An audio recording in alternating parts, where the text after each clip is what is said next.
It's hard to believe, but I have been mountain biking as a job for almost 10 years now, and in that time I have gone through a ton of gear. Bikes, bits, and pieces. So today I wanted to make a nice list of all of my favorite things that I would recommend with zero hesitation. And my most favorite piece of gear I've got going right now is my e-bike, the Yeti MTE. It's so much fun, it should be illegal. I know some of you actually would like it to be illegal. The MTE is a slimmed down, lightweight e-bike with less power, but all of the fun. It just rides like a normal bike. I've had the full power, full weight Ibis Oso for a few years now, and it's never my first choice to go ride. Once I am on the bike and riding, I like it, but it just feels different. That extra weight it takes away from the experience. But I never hesitate to hop on the MTE and go for a ride. The most precious commodity we all have is time. I would guess that most normal people only have 2 or 3 hours a week to get out and ride their mountain bikes. And with an e-bike, you can get a lot more mileage out of those 2 or 3 hours than you ever would before. One thing I really actually hate about the Yeti MTE is that it comes spec'd with the SRAM Maven brakes. I don't know what's up with these squishy SRAM brakes. It just doesn't work for me. I am a Shimano XT brake diehard. I love the instant lock 'em up engagement of those brakes. If I was keeping the Yeti MTE, I would swap out those brakes immediately. One of the biggest pleasant surprises for me recently was hopping on these new Schwalbe radial tires. So before these tires came around, you always had an air pressure dance with the devil between protection and grip. If you lower down your air pressure, you get better grip, but you also have less protection. It's a lot easier to flat, to blow up your wheel. So now with the Schwalbe radials, you can have a higher air pressure, but it still feels good. You've got plenty of grip. Somehow they figured out some magic. I actually feel the difference with these tires, and I want to put them on all of my bikes. My next favorite is a little bit more of a commitment than just swapping out some tires, but I think it's worth it in the long run. It's the RockShox Reverb Axis wireless dropper post. I got the first version of the wireless dropper post more than 5 years ago, and that post is still in action on my wife's bike. We've pulled out the post and swapped it to many different bikes over those 5 years. It's needed a couple different services to keep it working smooth, but it has stood the test of time, and you would hope so because the MSRP was $800. That $800 would be worth $16,000 right now if I would have bought Bitcoin instead of the dropper post, but let's not focus on the past. I've got the new version of the dropper post on the Yeti MTE, and at first I was very skeptical about the battery being right up front, but it has not been a problem. I have not hit it one time. In my experience, the things that seem to still have the most problems on my bike, my friends' bikes, it's anything that has cable actuated dropper posts. Like the number one thing when you're out on a ride and somebody's messing with their dropper post, trying to tighten it, trying to loosen it, it's not working right, it's not going down all the way, it's going up, it just always happens. With the wireless dropper post, it ain't gonna happen. Let's move on from hardware into a little bit of software. I want to talk about my favorite riding shorts. They're from Tasco MTB. They're called the Phantom Ultralight. Tasco sent me these shorts 3 years ago. I had never heard of them. It wasn't something I thought I needed, but when you first feel this ultralight fabric, this mesh that is like barely there, you realize, holy moly, where have these shorts been my entire mountain biking life? I have come to realize over the years, if it's anything warmer than 45 degrees Fahrenheit out on a mountain bike ride, I'm going to be sweating. And with such a light fabric, it kind of helps you to stop sweating in the first place because you're always ventilated, you're always a little bit cooler. When I rotate through to my other shorts after wearing these shorts, I always think, what am I doing? Why do I have these big, thick shorts on? So as I go through this list, you may be noticing I'm omitting quite a lot of things. Sunglasses, gloves, socks, chamois, And the list goes on and on and on. It's all because I have nothing that I can instantly recommend that I'm like so in love with. But I would love to hear your recommendations in the comments, because that's how I find most of these great things, is from you guys. I'll tell you one thing I'm not indifferent about, and that is always an instant recommendation from me.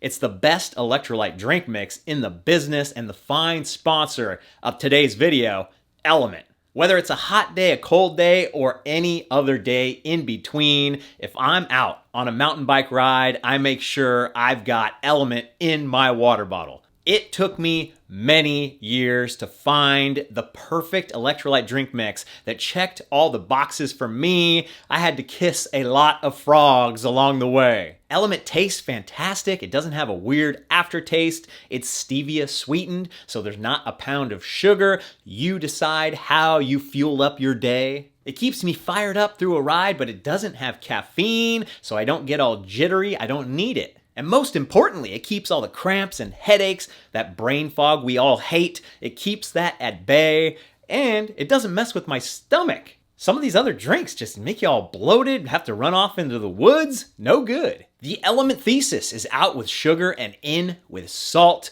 They believe that most people, especially active people that get out and sweat a lot, need more salt in their diet, not less, to feel good and perform their best. I have been drinking LEATHERMAN for 3 years now, and in that time, if I feel a headache coming on, instead of reaching for some painkiller that masks the root problem, I reach for LEATHERMAN, I drop in a full packet into a water bottle, drink that whole thing, and I have batted 1,000 for knocking out headaches. It's always some hydration problem, it's always some electrolyte problem.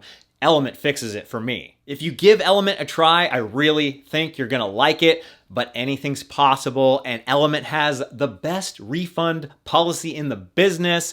All you have to do is send them an email. If you don't like it, they will refund your money. You can keep the product, but I say you have to give the product to somebody else, because maybe they will like it as much as I do. And whether it's your first order or your 500th, use my link, drinkelement.com/BKXC. When you do, you're gonna get a free 8-pack sample pack. It's the top 4 flavors of LEATHERMAN right now. You can add those to your hoard, or you could share them out to another friend. It's time to get your hydration dialed in with LEATHERMAN. Use my link, drinkelement.com/BKXC. Another piece of equipment that has saved the day for me at least 3 times now in recent memory are these potty packs.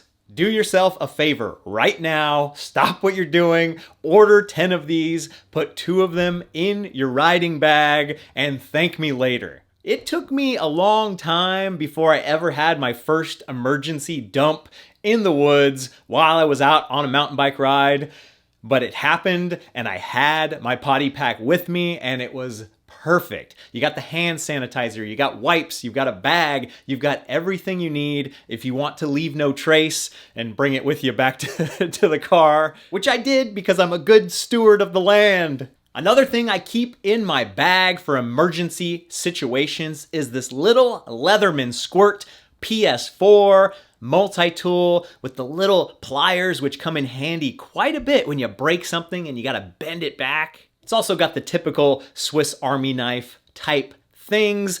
Unfortunately, they don't sell it anymore, and this is such a perfect form factor for a mountain bike ride. You don't want a big old LEATHERMAN in your bag. This little thing is just so perfect. You can find it on eBay for $100. One possible alternative is to buy a pair of these Knipex Cobra XS, so it's like the extra small version of pliers, because I find that the plier is the thing I need the most. It's not the knife, it's not the nail file, it's not the little scissors. Back to the riding gear now, and my favorite shoes are hands down the Ride Concepts Talac Clip. I have put these shoes through absolute hell over the past couple years. It's finally time to buy a new pair, and I'm actually considering the BOA version, but I just think I bang up my shoes way too often that I'm gonna break the BOA thing almost immediately. When shoes are performing their best, they just disappear. You don't ever think about them. I've been on massive hike-a-bikes, never thought about my feet one time except for like, oh wow, my shoes. I'm riding my clipless pedal shoes and I'm hiking and it's great. And my favorite clipless pedals to use with my shoes are the Shimano XT Trail pedals.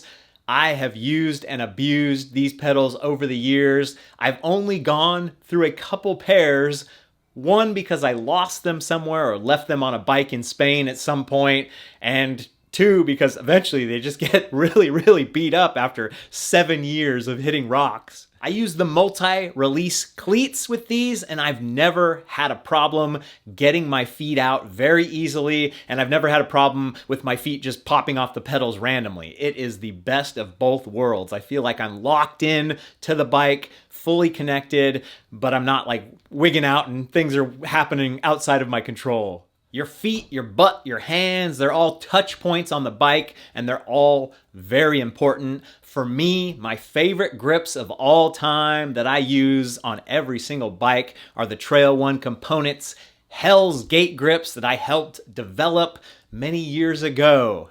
This was the debut product for Trail One Components, the company that I helped co-found, but I've since walked away from. So proud of all the work we did and continues to be done with Trail One. Every product they sell, they donate $1 to the local trail organization named for that product. Hell's Gate National Park is in Kenya, and I had a wonderful ride with my buddy Adam and his dad Rich out there years ago, and I just thought it would be a perfect name for a hold on for dear life kind of grip. The Hell's Gate are definitely a thicker grip, which I have always preferred. The thinner grips to me, I feel like I can almost feel the handlebar underneath. I don't really like that. Another piece of equipment that I carry with me all the time and that has come into use more times than you would ever imagine is my 1UP Components 100cc EDC hand pump. When's the last time you successfully got a CO2 cartridge to actually do anything but leak or blow off or not work? I have given up on that a long, long time ago. I am all about the manual pump.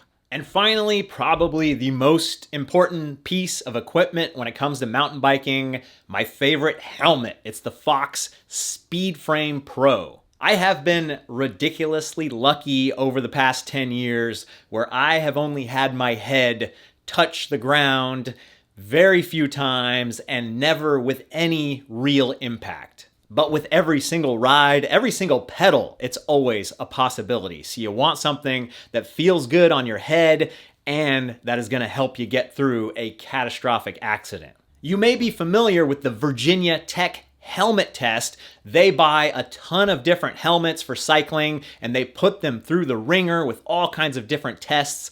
And this Fox SpeedFrame Pro is currently the #4 top mountain biking helmet. I would highly suggest you start your next search for a helmet on that website. That's a wrap for my personal list, but I am genuinely curious what pieces of gear that you are absolutely in love with, because I would like to give them a try. Thanks for watching, you guys. I'll see you on the trail.